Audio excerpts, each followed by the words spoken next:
Welcome back.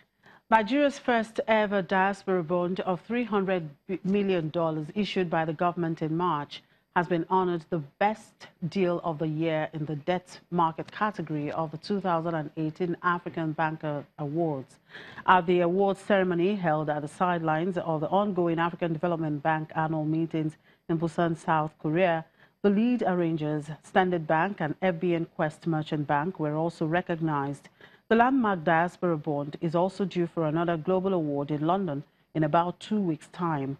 Standing up for honors at the African Banker Awards was the Nigerian-born chairman of EcoBank, Mr. Emmanuel Ikazabo, who collected 2 awards on behalf of the bank, the Best Retail Bank in Africa and the Innovation in Banking. Some notable Nigerians at the awards, partly sponsored by the Bank of Industry, include a team by the bank led by the Chief Executive, Mr. Olukayode Eton, the CEO of the Nigerian Stock Exchange, Mr. Oscar Onyema, and the Treasurer and Vice President at the World Bank, Mr. Ruma Ote. And Rwandan traders say a move by the government to ban imports of used clothing will lead to job losses and will have a negative impact on the country's economy after the government increased tariffs on imported used clothes with the intention of eventually phasing out importation. The government argues that the move will boost the local manufacturing sector. The United States has threatened to suspend duty-free status for Rwandan apparel products under the African Growth and Opportunity Act, America's flagship trade legislation for Africa. This is the bustling Buryogo market in the heart of Rwanda's capital, Kigali, the only second-hand clothes market in the city. Traders and wholesalers from across the country converge here on Fridays and Saturdays, haggling for the best prices on clothes. Known locally as Chagua, Swahili for choose, the second-hand clothes market has been thriving in Rwanda for many years, providing an opportunity for many to get their fashion fix at friendlier prices of worn before instead of expensive brand new clothes. But a recent ban on the importation of second-hand clothes and increased tariffs on imported used clothes with the intention of eventually phasing out their importation threatens to have a negative economic setback for many here. 4 second-hand clothes markets have already shut down in the last year, and many vendors and traders here fear for their future and livelihoods. This business was my only hope. This is where I will get money. Now my children are no longer going to school because I am not making enough sales. I didn't go to school, so it's not like I can get a job as civil servant. I used to be able to buy 10 shirts, then sell them at a profit, but not anymore. The Rwandan government argues that the move will boost the country's local manufacturing sector. Opening new factories will create more, better paying jobs, and expanding domestic consumption will cut its external trade deficit. We want to achieve 2 goals in the country. One of them is to really support the local producers, because they're there. We have some foreign investors that are producing some form of garments. We have CNH, as we talked about, but we have a lot of local Rwandan garment producers as well, who are really producing very competitive products as well. And so our first goal is to really support those who are in the market, to understand what they need to grow, because we're not just opening up the market for them to do business. We also want to understand how we can make them competitive. The East African government says domestic demand for locally produced clothes has been stifled by the frequency of cheap second-hand garments imported from the United States.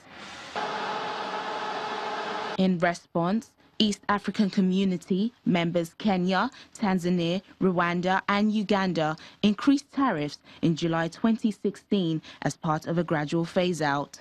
Managing director at one of Rwanda's oldest factories, Ritel Patel, says the facility is only running at 40% capacity and second-hand garments. What decision has taken by the Rwanda government, it's really positive decision which can increase more job more opportunity and more business to the Rwanda.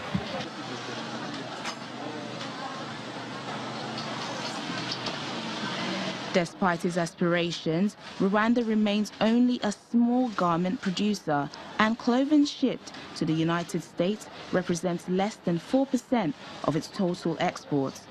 So experts say the immediate economic impact of a partial removal of AGOA benefits would be minor.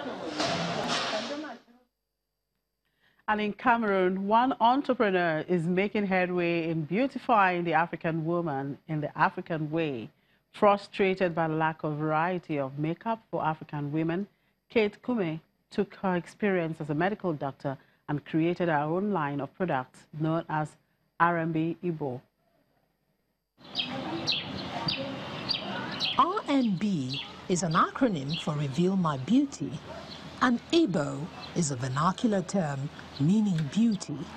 It was founded in 2004 by Dr. Kate Kume, a Cameroonian doctor who decided to put the knowledge she had gained studying medicine to give African women a variety in makeup and skincare. We're talking of a tropical climate. Things, you know, climate, if you go to Europe and you look at the climate, it's generally not the same like here. So some products will be good for that region and they're not necessarily good for this region. And again, the skin tones, you know, you might find there are so many shades of black. And when the brand is made for basically for all skin types, generally you might not have a wide range, you know, of colors that would fit African women. Kume says R&B does not only match skin types, it also considers the weather. The products are manufactured in the United States, following formulae created by Kume, then shipped to Cameroon. Cameroonian makeup artist and model Njiki Mary says she struggled for years to find makeup that suited her skin until she discovered this local brand. I love the fact that it's non-archy, the finish, because sometimes we use products from outside and they have ashy finish because our skin, the skin tone of whites are not the same like ours. So that's it. I think it has this radiant, vibrant colors that I really love, that you could use to do day makeup, to glam, to artistic, to beautiful, fantastic makeups and the rest. R&B is popular at many of Cameroon's public events, including Miss Cameroon, but it was not easy to convince women that a local brand is just as good and maybe even better. And with that, we draw the curtain on today's edition of the program. Thank you very much for watching. I'm Chimeze Obi. Welcome.